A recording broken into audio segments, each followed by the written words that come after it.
बिस्मिल्लाहिर्रहमानिर्रहीम। अस्सलाम वालेकुम फर्स्ट ईयर। आज का जो हमारा टॉपिक है वो है article number 11.9 Carnot engine and Carnot theorem. इसका बैकग्राउंड कुछ ये है कि 1840 में एक साइंटिस्ट है सैडी कार्नट। उसने फर्स्ट टाइम ये प्रपोज किया था आइडियल इंजन। अब वो कह रहा था कि ये हमारे पास ऐसा इंजन होगा जो फ्रिक्शन फ्री होगा और हीट लॉसेस से भी फ्री होगा। उसने इस इंजन को साइक्लिक फॉर्म में एक्सप्लेन किया है, जो कि वर्क करेगा आइसोथर्मली और एडियाबैटिकली।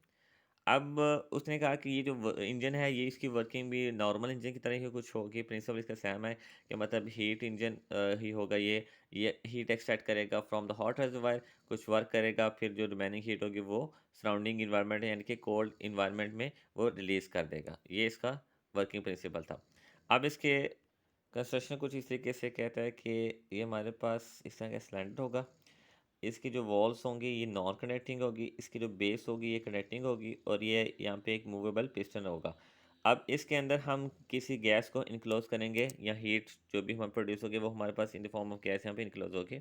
इसके टोटल 4 स्टेप्स हैं, ये आपके सामने शो है यहाँ पे। फर्स्ट स्टेप क्या कहता है कि इसमें हम फर्स्ट टाइम में वो ये कहता है कि हम इस जो हमारा इंजन होगा हीट इसको हम किसी हॉट रेजर्वायर में रखेंगे। हॉट रेजर्वायर में क्या होगा कि ये टेम्परेचर गेन करेगा। टेम्परेचर गेन करने की वजह से क्या हो, गैस एक्सपैंड होगी और एक्सपेंशन से पिस्टन हमारा अपवर्ड मूव करेगा। ड्यूरिंग एक्सपेंशन जो टेम्परेचर होगा इसका हमारे पास गैस का वो ज़रा डाउन होगा। आपको पता है कि हमारे पास जब एक्सपेंशन होती है तो गैसेस के मॉलिक्यूल्स एक दूसरे से दूर हो जाते हैं।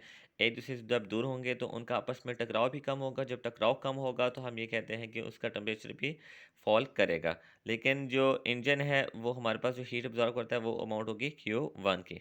अब कुछ देर बाद जो इसका टेम्परेचर मेंटेन हो जाएगा तो हम ये कह सकते हैं कि हमारे कांस्टेंट टेम्परेचर पे गैस की एक्सपेंशन प्रोड्यूस हुई है। उसको हम ग्राफ से ही शो करते हैं ए से बी तक, मतलब एक टेम्परेचर डिफरेंस का इतना नहीं है।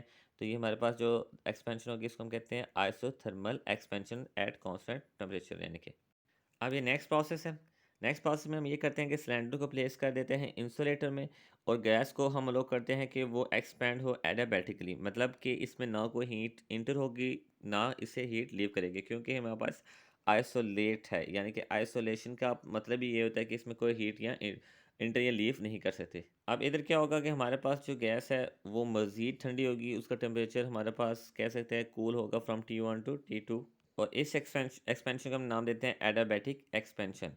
और इस वक्त ग्राफ में शो करें तो हम ये कह सकते हैं ये बी से सी की तरफ हमारे पास ग्राफ शो होगा। अब स्टेप थर्ड ये है हमारे पास कि इस हम इंजन को प्लेस करते हैं किसी हमने कोल्ड रेजवायर में। अब पहले हमने हीट दी थी हॉट रेजवायर में था, देन इंसुलेटर में हमने प्लेस किया था। अब हम इसको कोल्ड रेजवायर में प्लेस करते हैं। अब जब क्लोज हम रेजवायर में प्लेस करेंगे और आहिस्ता आहिस्ता गैस को हम कंप्रेस करना स्टार्ट करेंगे तो क्या होगा कि ड्यूरिंग कंप्रेशन जो टेम्परेचर होगा गैस का वो आहिस्ता आहिस्ता राइज करेगा।